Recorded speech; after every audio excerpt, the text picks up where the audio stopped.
Oui, Monsieur le président, mes chers collègues, c'est un amendement de suppression. Le pass sanitaire nous a été vendu le temps de la vaccination massive de la population. C'est le cas aujourd'hui.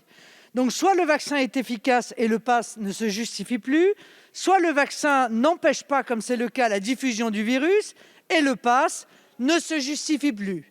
Nous sommes tous ici convaincus que derrière ce pass se cache l'obligation vaccinale que Emmanuel Macron et son gouvernement ne veulent pas assumer.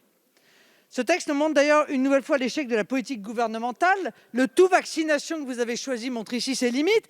Vous avez négligé la détection, notamment avec la généralisation du contrôle des eaux usées, négligé la recherche d'un traitement, et je ne parle pas des fermetures de lits qui ont continué.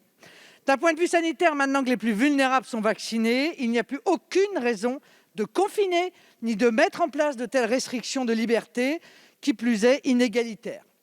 Ce dispositif s'attaque à nos valeurs fondamentales, à l'égalité, puisque désormais il y a une séparation entre les vaccinés et les autres, renforcée depuis que les tests sont payants, ce qui, vous en conviendrez, est une aberration dans la logique de lutte contre l'épidémie. À la liberté, bien sûr, puisque l'accès à beaucoup de lieux de la vie quotidienne, y compris l'hôpital, est subordonné à la détention d'un pass. Et je ne peux pas ne pas évoquer les dizaines de milliers de soignants qui sont aujourd'hui suspendus et qui vont évidemment manquer cruellement au fonctionnement de notre système de santé. Et malheureusement, à la fraternité, nous avons tous pu constater l'arrivée de tensions très fortes dans la société sur ces questions. Alors je conclus, une fois n'est pas coutume, avec les mots de notre collègue Bellamy.